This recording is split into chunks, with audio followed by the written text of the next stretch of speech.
오늘 성경 말씀은 창세기 37장 1절로 5절입니다. 야곱이 가나안 땅, 곧 그의 아버지가 거류하던 땅에 거주하였으니 야곱의 족보는 이러하니라. 요셉이 17세의 소년으로서 그의 형들과 함께 양을 칠 때에 그의 아버지의 아내들 비라와 실바의 아들들과 더불어 함께 있었더니 그가 그들의 잘못을 아버지에게 말하더라. 요셉은 노년에 얻은 아들이므로 이스라엘이 여러 아들들보다 그를 더 사랑하므로 그를 위하여 채색옷을 지었더니 그의 형들이 아버지가 형들보다 그를 더 사랑함을 보고 그를 미워하여 그에게 편안하게 말할 수 없었더라. 요셉이 꿈을 꾸고 자기 형들에게 말하매 그들이 그를 더욱 미워하였더라.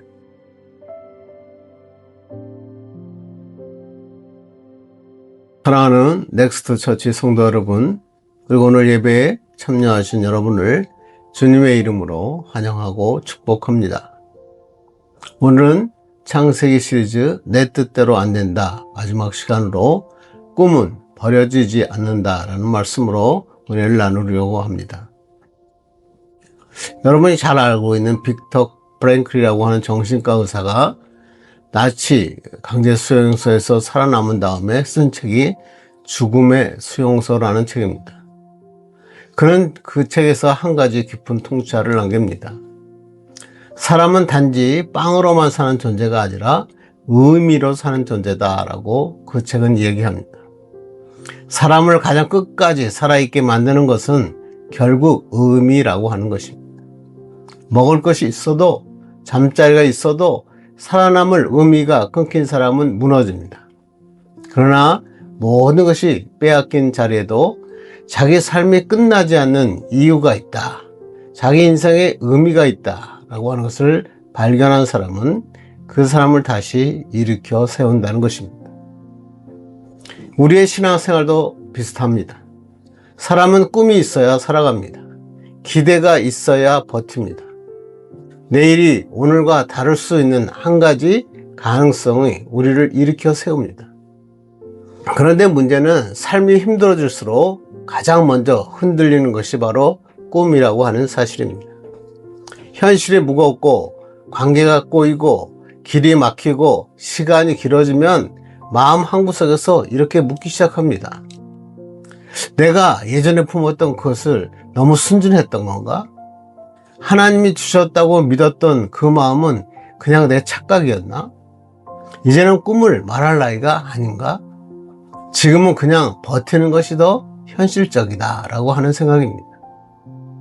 그래서 많은 젊은이들은 그리고 많은 현대인들은 꿈을 잃은 채 살아갑니다. 청년만 그런 것이 아닙니다. 중년도 그렇고 노년도 그렇습니다. 한때는 부르심이 있었고 기대가 있었고 하나님 앞에서 품었던 마음이 있었습니다. 그런데 지금은 그것을 꺼내는 것조차 민망합니다. 꿈을 말하면 철없이 보일까봐, 기대를 말하면 실망만 더 커질까봐 아예 마음을 닫고 삽니다.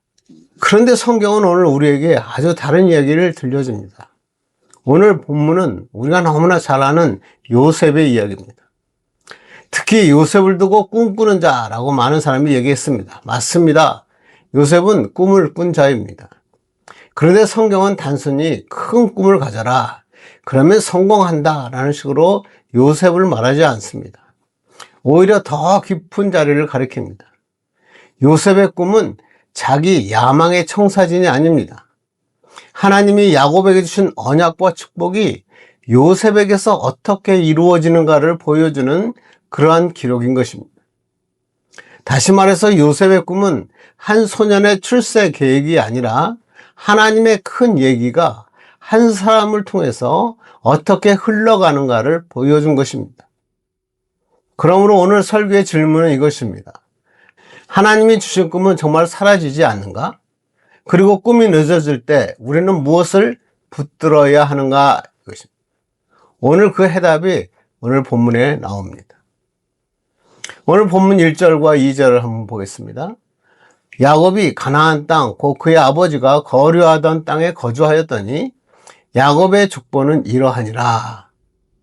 야곱이 가나안 땅, 곧 그의 어머니가 거류하던 땅에 거주하였다라고 시작했습니다. 그리고 2절에 가서 의미심장한 한 표현이 등장합니다. 야곱의 족보는 이러하니라. 야곱의 족보를 말한다고 해놓고는 실제로는 요셉의 이야기를 시작하고 있습니다. 왜 그럴까요? 여기에는 결정적인 히브리어 표현이 있습니다. 족보는 이러하니라 라는 히브리어는 엘레 톨레도트입니다. 이것은 뭐뭐의 후대의 일들이라 라고 하는 의미로 학자들에 따라서 좀 다르지만 창세기에서 약 10번 정도 등장합니다. 창세기에서 새로운 큰 단원이 시작할 때 사용되는 공식적인 어구인 것입니다. 이 표현이 나올 때마다 새로운 큰 이야기가 시작됩니다. 단순히 누가 누구를 낳았다라는 가계 기록이 아니었습니다. 하나님의 언약이 한 세대에서 다음 세대로 어떻게 흘러가는가를 보여주는 신학적인 기록이었던 것입니다. 그러므로 야곱의 톨레도트라고 시작한 다음에 곧장 요셉의 이야기로 넘어가는 이유는 야곱에게 주어진 언약과 축복이 이제 요셉을 통해 이루어지고 있다라고 하는 것을 보여주는 것입니다. 즉 요셉의 이야기는 단순히 한 소년의 성공 이야기가 아니라 언약의 역사가 이루어지고 있다는 것을 보여줍니다.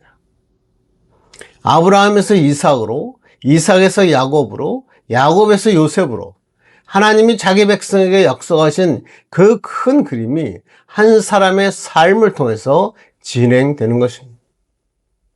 그러므로 오늘 요셉의 이야기에서 우리가 가장 먼저 보아야 할 것은 요셉이 아닙니다. 요셉을 통해서 일하시는 하나님의 커다란 이야기인 것입니다. 3절을 한번 보겠습니다. 요셉은 노년에 얻은 아들이므로 이스라엘이 여러 아들들보다 그를 더 사랑하므로 그를 위하여 채색 옷을 지었더니 늦둥이 막내 아들에 대한 아버지의 특별한 사랑이 옷 한 벌에 표현됩니다. 그런데 그 옷이 바로 갈등의 시작이었습니다. 그의 형들의 아버지가 형제들보다 그를 더 사랑함을 보고 그를 미워하여 그에게 편안하게 말할 수 없었다라고 성경은 기록하고 있습니다. 아버지의 사랑이 한 아들에게 쏠릴 때 다른 자녀들의 마음이 다쳤습니다. 가족이라는 이름으로 묶여 있었지만 마음은 이미 갈라져 있었던 것입니다. 5절을 보겠습니다. 요셉이 꿈을 꾸고 자기 형들에게 말하며 그들이 그를 더욱 미워하였더라. 여기서 꿈이라고 하는 히브리어로 할롬입니다. 성경에서 꿈은 언제나 같은 의미를 가지지는 않습니다. 어떤 꿈은 단순한 인간의 혼란일 수도 있지만 어떤 꿈은 하나님께서 주시는 계시의 통로가 되기도 하기 때문에 그렇습니다. 창세기에서인 요셉의 꿈은 후자입니다. 요셉은 곡식단이 자기 단 앞에 절하는 꿈을 꾸었고 또 해와 달과 11별이 자기에게 절하는 꿈을 꿉니다. 형들은 분노했습니다.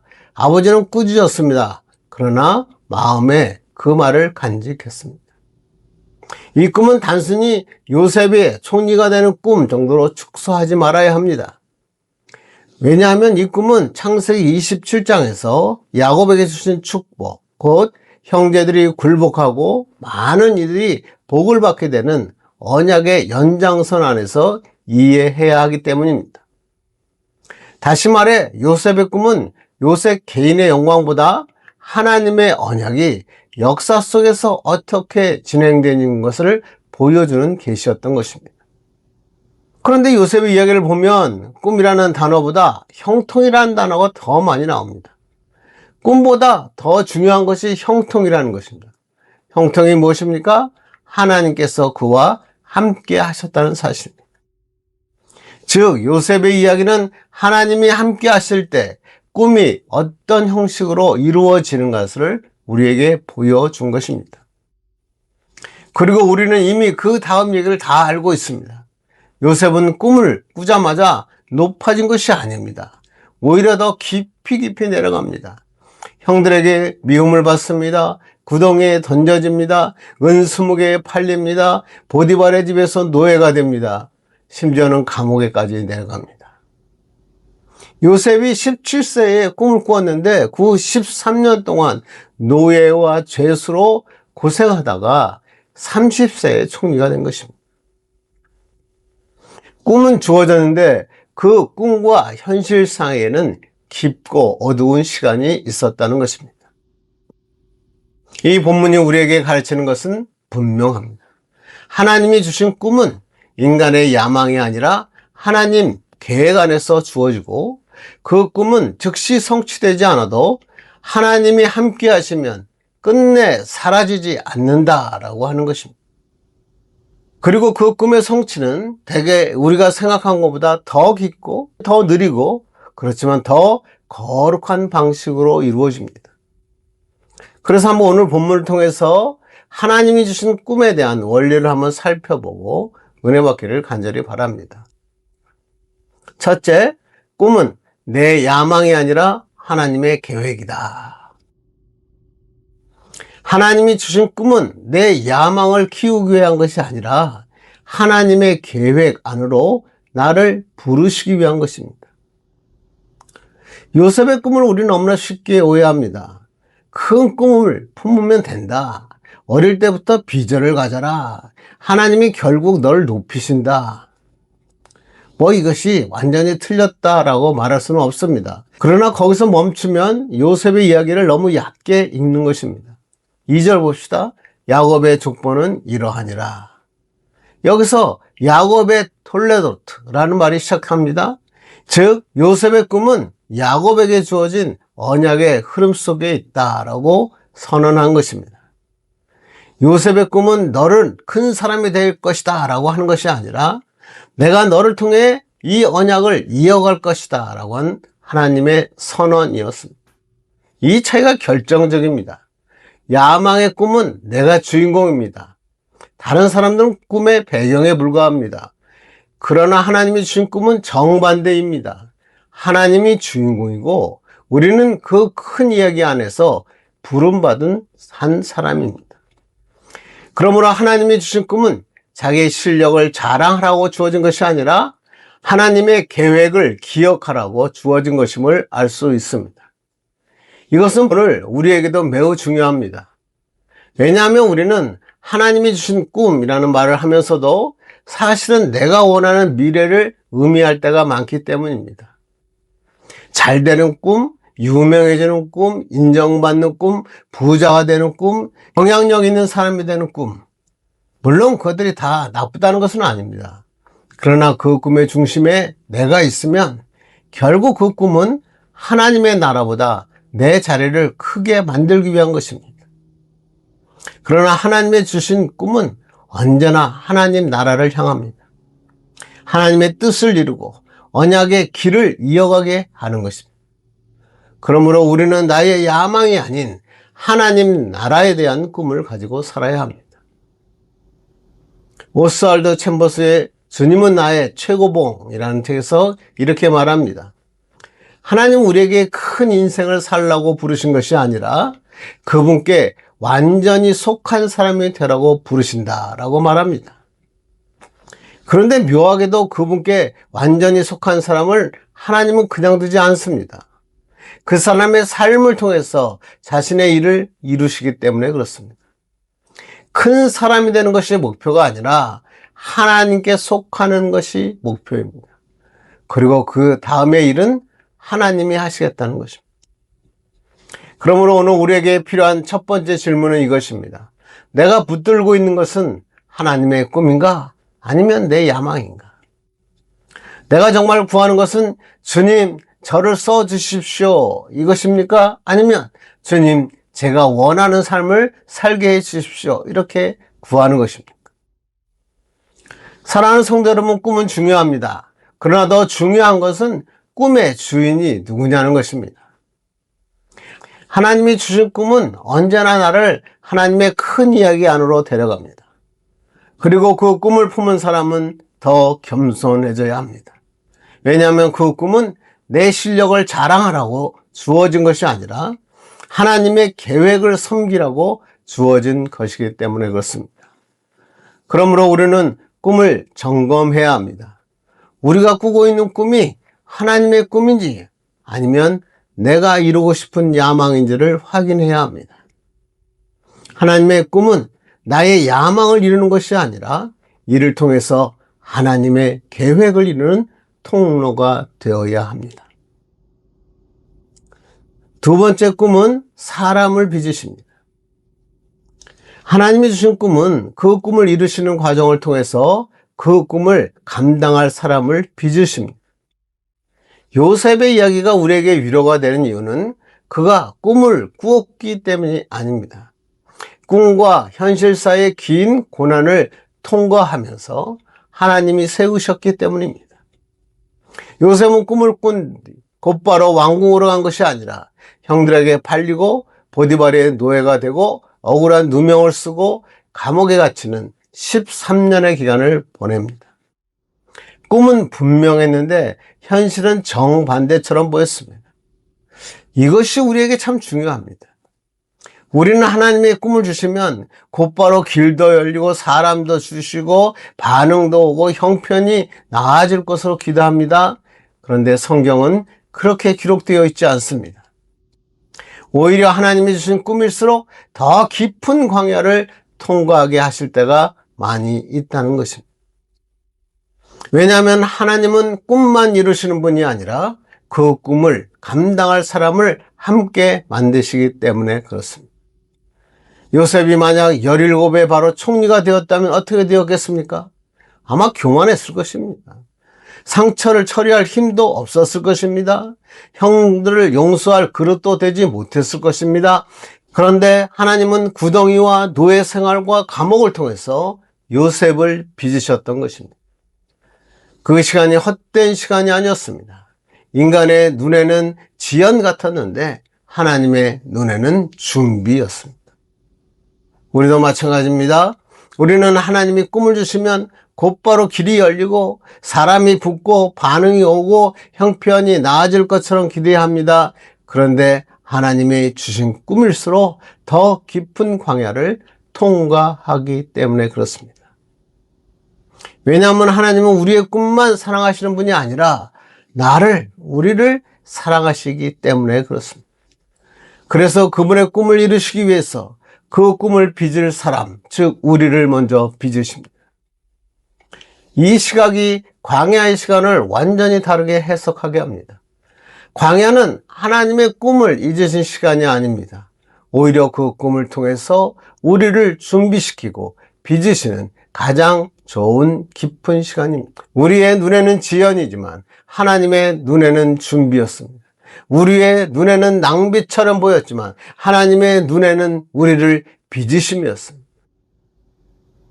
그래서 성경은 꿈보다 형통이 더 중요하다라고 말합니다. 왜? 하나님이 함께 하셔야만 꿈도 이루어질 수 있다는 것을 보여주신 것입니다. 결국 중요한 것은 내가 꿈을 놓치지 않는 것보다 하나님이 나와 함께 하시는 것입니다. 그리고 하나님이 함께 하시면 고난도 성취의 통로가 됩니다. 그러므로 우리는 요셉을 자기개발식 롤 모델로 삼아서는 안 됩니다. 끝까지 포기하지 않으면 성공한다? 물론 끈기도 중요합니다. 그러나 요셉의 핵심은 그것보다 더 깊습니다. 요셉은 자신의 꿈을 자신의 열심으로 끝까지 밀어붙인 사람이 아닙니다.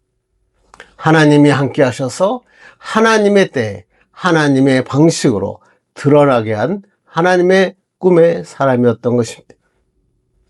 그러므로 요셉의 이야기는 요셉은 포기하지 않았다라는 것보다 먼저 하나님께서 요셉을 포기하지 않았다라는 말씀을 읽어야 합니다.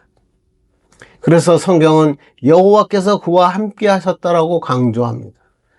노예의 집에서도 함께 하셨습니다. 감옥에서도 함께 하셨습니다. 잊혀진 시간 가운데도 함께 하셨습니다.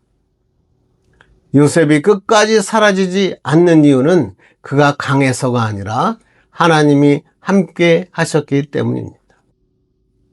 다이아몬드 원석을 보십시오. 처음 발견했을 때는 전혀 빛이 나지 않습니다. 거칠고 탁하고 돌덩어리와 별로 다르지 않습니다. 그런데 그 원석이 우리가 아는 보석이 되기 위해서는 수십 번의 절단과 연마 과정을 통과합니다. 원석을 깎는 과정만 해도 짧게는 몇 주, 길게는 몇 달이 걸린다고 합니다. 그런데 그 과정 동안 원석은 점점 작아집니다. 깎이고 잘리고 갈립니다. 만약 원석이 생각할 수 있다면 이렇게 말할 수 모릅니다. 아, 나는 점점 사라지고 있어. 나는 점점 줄어들고 있어. 그러나 세공사의 눈에는 정반대입니다. 그 깎임은 사라짐이 아니라 빛을 담을 면을 만드는 과정이었던 것입니다. 깎이지 않는 원석은 절대로 빛나지 않습니다. 그러나 깎이고 연마된 다이아몬드는 빛이 납니다. 요셉의 13년도 이와 같습니다. 형들에게 팔리고 노예가 되고 감옥에 갇히는 그 시간 동안 요셉은 자신이 점점 작아지고 사라진다고 느꼈을지 모릅니다. 그런데 하나님의 손에서 그 시간은 깎이는 시간이 아니라 연마의 과정이었던 것입니다.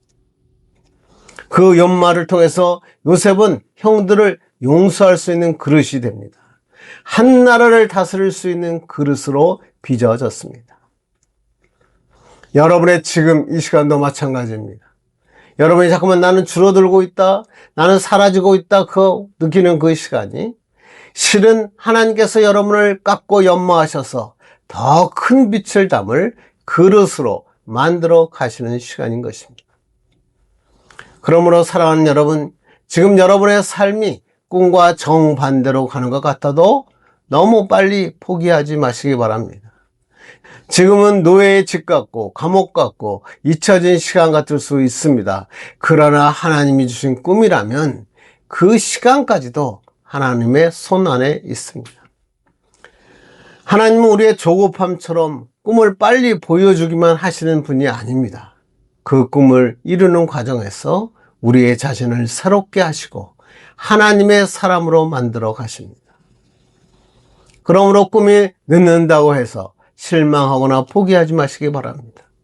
왜냐하면 시간이 지체된다고 해서 그 꿈이 사라진 것이 아니기 때문입니다. 하나님의 꿈은 반드시 이루어지고 그 과정을 통해서 우리를 준비시키십니다. 그리고 그 과정 가운데서 하나님이 항상 우리와 함께 하십니다. 이 함께 하시는 하나님을 붙잡고 하나님의 꿈을 이루어가는 참된 그리스도인 되기를 간절히 바랍니다. 이제 말씀을 맺으려고 합니다. 오늘 요셉의 꿈을 통해 하나님이 주신 꿈은 내 야망을 키우기 위한 것이 아니라 하나님의 계획 안에서 나를 부르시기 위한 것임을 살펴보았습니다. 그리고 그 꿈을 이루시기 위하여 우리를 빚으시고 우리와 항상 함께 하시는 하나님이심을 확인했습니다. 그러므로 우리는 나의 꿈이 아니라 내가 원하는 것을 이루어지는 야망이 아니라 하나님의 계획을 이루는 하나님의 사람들이 되기를 바랍니다.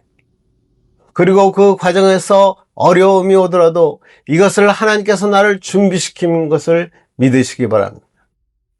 그리고 꿈보다 더 중요한 것은 하나님의 함께 하심이라는 사실을 붙들기 바랍니다. 이것이 바로 형통입니다. 여러분 가운데 한때는 꿈이 있었는데 지금은 너무 오래 지쳤다라고 생각하는 사람이 있습니까? 하나님의 꿈은 늦어질 수는 있어도 사라지지는 않습니다. 하나님의 계획은 흐려지지 않습니다. 그러므로 오늘 다시 하나님 앞에 꿈을 올려드리시기 바랍니다. 그리고 이렇게 기도하시기 바랍니다. 주님, 제 꿈이 아니라 주님의 꿈을 제 안에서 새롭게 하여 주옵소서. 무엇보다 주님이 함께 하심으로 끝까지 형통한 사람이 되게 하옵소서. 그렇게 할 때 우리는 꿈의 사람, 형통의 사람으로 살아갈 수 있습니다. 이러한 꿈이 있는 사람, 하나님이 함께 하심으로 형통한 사람들이 되기를 주님의 이름으로 간절히 축원합니다. 기도하겠습니다. 사랑이 풍성하신 하나님, 오늘 요셉의 이야기를 통해 주님께서 우리에게 주신 꿈은 우리의 야망이 아니라 주님의 크신 계획 안에 있음을 깨닫게 하시니 감사합니다. 또한 그 꿈을 이루어 가시는 과정 속에서 우리를 그 꿈에 합당한 사람으로 빚어가시는 주님의 손길을 보게 해주셔서 감사합니다. 그러나 주님, 우리는 너무나 자주 우리의 꿈을 주님의 꿈보다 앞세웠습니다. 빨리 이루어지기를 바랐습니다. 주님의 때를 기다리지 못했습니다. 더 나아가고 싶다는 야망으로 주님의 자리를 욕심으로 채울 때가 많았음을 고백합니다. 이 시간 이 모든 것을 주님 앞에 올려드립니다. 하나님의 꿈은 사라짐이 아니라 그 과정을 통해서 하나님이 우리를 빚으시고 반드시 하나님이 이루심을 알게 하여 주옵소서. 무엇보다 꿈을 이루는 것보다 주님께서 우리와 함께 하신다는 그 사실을 붙잡고 끝까지 형통한 믿음의 사람으로 살아가게 하옵소서. 예수 그리스도의 이름으로 간절히 기도합니다. 아멘. 이제는 우리 주 예수 그리스도의 은혜와 하나님의 놀라우신 사랑하심과 성령의 교통하시고 충만하시고 역사하심이 꿈을 가지고 하나님이 주시는 형통한 사람으로 살아가기로 결단하고 예배하는 자들 머리 위에 이제부터 영원까지 함께 하시기를 간절히 축원하옵나이다. 아멘. 지난주부터 우리는 창세기 시리즈 내 뜻대로 안 돼도 괜찮다라는 말씀으로 나누고 있습니다. 첫 번째 시간은 하나님은 왜 나를 찾으시는가? 두 번째 시간은 왜 우리는 자꾸 서두르는가? 세 번째 시간은 인생이 뜻대로 되지 않을 때에 대해 말씀을 나누었습니다. 오늘은 마지막 시간으로 꿈은 버려지지 않는다에 대해 말씀을 나누었습니다. 다음 시간에는 빌립보서로 예수께 붙잡힌 삶, 홀드 온이라는 말씀으로 나눕니다.